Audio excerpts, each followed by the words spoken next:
The legal profession hasn't been immune to the economic downturn. In fact, if you look at the 2011 law school graduating class, there's a 50-50 chance that they don't have a job. Here to talk with me about that fascinating statistic in his story this morning is Joe Palazzolo of the Journal. Joe, you were looking at in your story this morning a new set of data related to the employment status of recent law school grads. What exactly is that data set you're looking at? Right. So previously, the ABA required that schools reported very sort of general categories. So you would have to say whether or not your graduates were in full-time jobs or part-time jobs.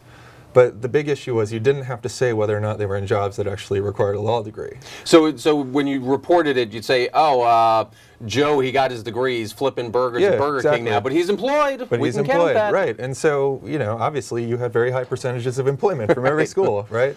Not exactly why you want to spend $100,000 though for a law degree. Yeah, you're not putting in six figures to flip burgers. And so the new requirements that were sort of passed in response to the market conditions, I mean, obviously, we knew that it was bad out there before, and students weren't getting jobs, and so they put pressure on the ABA. The ABA gives this new requirement. Now schools have to say whether or not they're in long-term jobs, short-term jobs, whether jobs require a JD, whether they're So we actually got to see how many are working in the law. This is sort of granular what stuff. Did it find? Sort of the top line figure is very disturbing. It's 55% of the 2011 graduates were in full-time, long-term jobs that required a degree, and this is 9 months out.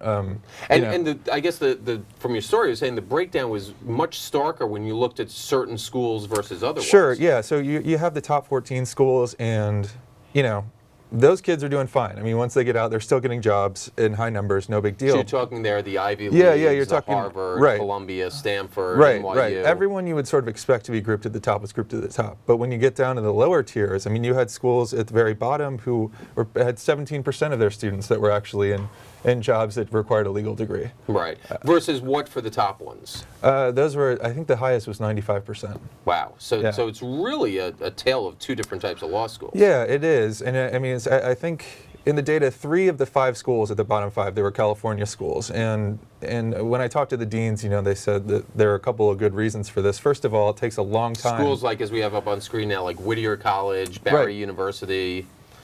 Right, and so their sentiment was, well, it takes a long time to get bar results back in California, which is true, and a lot of people won't hire you unless you pass the bar. Right.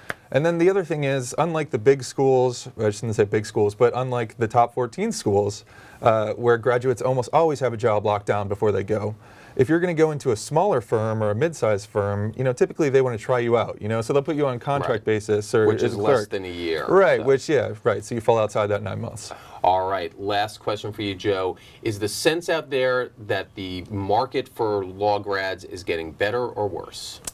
Actually, so the data right now, it depends on who you talk to, but some of the deans say that the signs are that the market's picking up and that firms are hiring greater numbers again after a steep drop-off. But others say that this data proves that far from it, that this market is in trouble and that this is sort of supply and demand really taking a toll. So it's basically, even if you have a law degree, it doesn't mean you're going to find a job. That's right.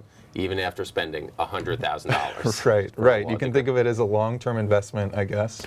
But I think people right now, law students, want the short-term payoff. Right, and that's, it's tough when you have that type of debt load. Yeah, right. I mean, that's to be expected. Yeah, exactly. All right. Well, that is fascinating look at the law schools and what's happening to the grads there. Joe, thank you very much for that. Thanks.